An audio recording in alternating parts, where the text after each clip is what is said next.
आज एनएचएम कर्मचारियों के धरने का 7वां दिन है और आज सरकार को पता भी लग गया। पिछले काफ़ी 7 दिनों से हम सरकार को आगाह कर रहे हैं भी हमारी मांगों को पूरा करो।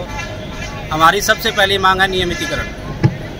सरकार यदि हमारी नियमितीकरण मांग को यदि पूरा नहीं करती है तो आने वाले विधानसभा इलेक्शन में सरकार को बहुत बड़ा खामियाजा भुगतना पड़ेगा, क्योंकि 27 सालों से हमारी बहनें जॉब कर रही है।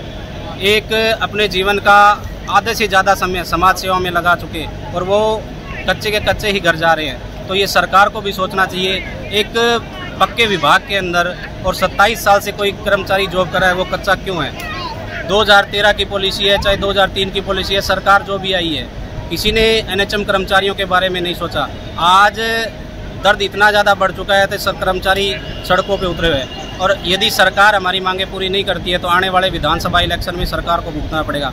आने वाले कैबिनेट बैठक में सरकार हमारी मांग रेगुलाइजेशन पॉलिसी पे मोहर लगा दे, नहीं तो हम ग्राम पंचायतों तक जाने का काम करेंगे, जो सरकार को आने वाले विधानसभा इलेक्शन में बहुत बड़ा खामियाजा भुगतना पड़ेगा। आज 7वां दिन है सर। मैं ये भी कहता हूँ सरकार के नुमाइंदे हैं, कुछ अधिकारी है जो सरकार को आगाह नहीं करना चाहते, सरकार को बताना नहीं चाहते, क्योंकि यदि सरकार हमें जिस समय के मुख्यमंत्री माननीय मनोहर लाल जी ने 7वां वेतन आयोग की घोषणा की थी, आज तक वो 7वां वेतन आयोग अधिकारियों की वजह से अटका पड़ा है। सरकार को 202.16 की लायबिलिटी, करोड़ की लायबिलिटी है पूरे साल की एनएचएम कर्मचारियों की, और यदि सरकार रेगुलर करती है तो लगभग 212-13 करोड़ की लायबिलिटी है। एक सरकार को एनएचएम कर्मचारियों को रेगुलर करने में सिर्फ सरकार को 1 साल के अंदर 10 करोड़ का ही आगे अतिरिक्त भार पड़ता है। यदि सरकार हमें रेगुलर करती है तो हम इसकी जय-जयकार करने में भी कमी नहीं छोड़ेंगे। सरकार ये भी सोच ले, यदि मांग नहीं पूरी की है तो लोकसभा इलेक्शन से भी बुरा नतीजा सरकार को विधानसभा इलेक्शन में हो। मैं विपिन शर्मा, प्रदेश अध्यक्ष स्वास्थ्य कर्मचारी संघ हरियाणा। हमारा एनएचएम कर्मचारियों का धरना 7वें दिन पे प्रवेश कर गया है और इसमें मुख्य मांग हमारी नियमितीकरण की है। अगर वो नियमितीकरण नहीं करती सरकार तो हमारा ये धरना लगातार अनिश्चितकालीन में बदल जाएगा और अनिश्चितकालीन बदलने के बाद जो जनता को खामियाजा भुगतना पड़ रहा है वो सरकार की वजह से है। ये सरकार सोच ले, ये हमारी वजह से नहीं है, क्योंकि हम तो है ना बिल्कुल सरकार की वजह से यहाँ बैठे हैं। सरकार हमारी मांगे मान लेती है तो हम सरकार की, जैसा कि हमारे नेता ने बोला, वाहवाही करने में हम कमी नहीं छोड़ेंगे। लेकिन अगर सरकार हमारी मांगे नहीं मानती है, या तो नियमितीकरण की लगा लो या 7वें वेतन की लगा लो, कोई भी मांगे हैं, अगर हमारी नहीं निकल पाती तो हम इनके तख्ता पलटने में भी देर नहीं लगाएंगे सर। मैं राजेश कुमारी, हरियाणा एनएचएम एकता की प्रधान। जी, मैं आशा एनम। जैसे कि हमारी हड़ताल को आज 7वां दिन है और हम 7वें दिन में प्रवेश कर चुके हैं और जोरों शोरों से जो है हमारी हड़ताल चल रही है और सभी साथी इसमें पार्टिसिपेट कर रहे हैं। सरकार को हम ये जता देना चाहते हैं कि चाहे तो हमारे नियमितीकरण वाले जो हम कह रहे हैं रेगुलाइजेशन पॉलिसी बना दें हमारे लिए, और जिससे कि हम वापस अपने कामों पे चले जाएं और जो आमजन है उनको कोई किसी तरह की परेशानी ना हो। अगर गवर्नमेंट ने हमारी नहीं सुनी तो अब जैसे हमारा जो आंदोलन है इसको हम जोरों शोरों का रूप दे देंगे और अनिश्चितकालीन हड़ताल पे चले जाएंगे। नमस्कार, आज हमारी हड़ताल का 7वां दिन है और हमारा धरना लगातार चल रहा है। आज हम अपनी हड़ताल को 2 तारीख का हमने नोटिस दे रखा था और आगे एक्सटेंड के लिए आगे नोटिस भी दे देंगे।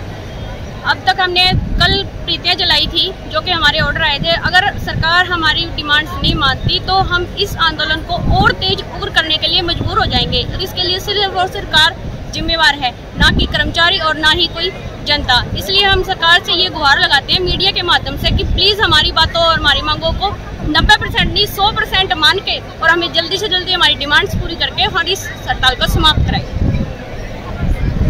इसलिए जी बताइए आप थोड़ी सी तेज आवाज में बोल देना क्योंकि कूलर चल रहे हैं ना यही है। लेकिन सरकार के अब भी कानों पर जू नहीं रेंग रही है।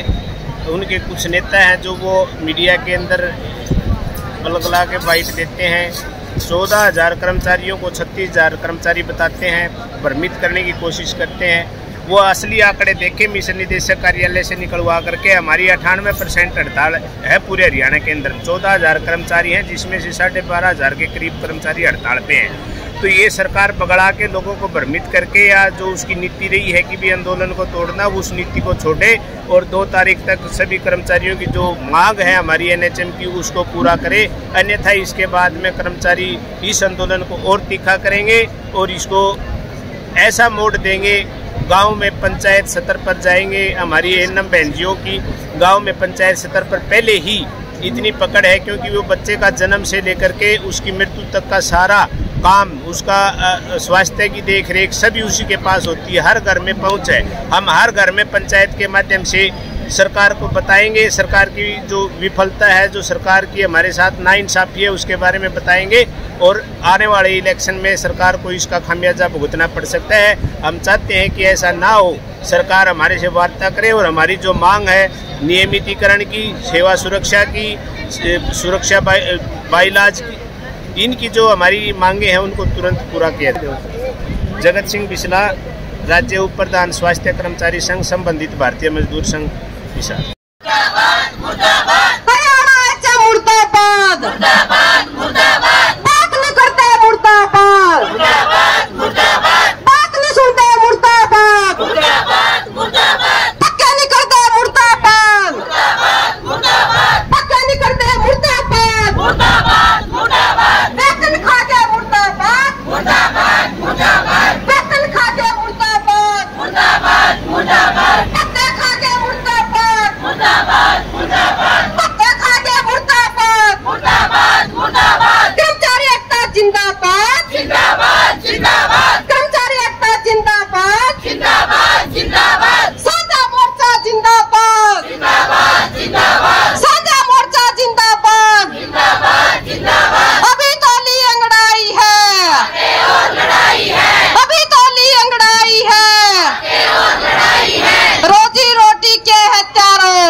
पूरा जब सरकार हमें लिखित में दे देगी उसके बाद रुकेंगे, चाहे हमें कितने दिन बैठना पड़े। और सरकार को भी पता है अब की बार ये उठने वाले नहीं है क्योंकि जो टेबल टॉक जो हमने की है और सरकार के सामने तथ्य रखे हैं रेगुलाइजेशन के। कल हमारी डिबेट भी चल रही थी, काफी चैनलों पे हमारे साथियों की डिबेट चली थी। एक इंडिया न्यूज पे विक्रम जी है हमारे शिक्षा के, उनको तो हरियाणा जो कैमरामैन थे वो थोड़ी सी बात करके भी उन्होंने वो डिबेट बंद कर दी थी। उनको पता लग गया भी इसके बाद तथ्य, पूरे तथ्य है सरकार के सामने पेश करने का। उन्होंने सुप्रीम कोर्ट के ऑर्डर तक भी दिखा दिए थे। एक चीज और है, यदि सरकार हमें रेगुलाइज करती है, यदि सरकार हमें 7वां वेतन आयोग देती है 202 करोड़ रुपए लगते हैं सरकार के, और यदि सरकार हमें रेगुलाइज करती है तो 212 करोड़। साल में सिर्फ 10 करोड़ का फर्क है और कुछ नहीं है। सरकार को एक्स्ट्रा लाइबिलिटी कुछ भी नहीं है ज्यादा। सरकार के जो अधिकारी है वो सरकार को गुमराह कर रहे हैं। सरकार, वो अधिकारी नहीं चाहते सरकार दोबारा आ जाए। ये सरकार को समझना पड़ेगा, अपने अधिकारियों पे नकेल कसनी पड़ेगी और हमारी मांगों को पूरा करना पड़ेगा। यही हम सरकार को आगाह करते हैं। यदि सरकार हमारी मांगे नहीं पूरा करती है तो आने वाले विधानसभा को उनको नुकसान भुगतना पड़ेगा। लोकसभा इलेक्शन में भी उन्होंने देख लिया है और विधानसभा इलेक्शन में दिखा देंगे यदि हमारी मांगे पूरी नहीं की। और इतना भी वादा करते हैं सरकार के साथ, यदि सरकार हमें हमारी मांगों को पूरा करती है तो हम उसकी जय जयकार करने में भी कमी नहीं छोड़ेंगे। ये भी हम वादा करते हैं सरकार के साथ। तो साथियों ऐसे ही बने रहो, जीत के उठेंगे, मैं आपको ये विश्वास दिलाता हूँ। भारत माता की वंदे वंदे। कर्मचारी एकता, कर्मचारी एकता, साझा संघर्ष, साझा संघर्ष।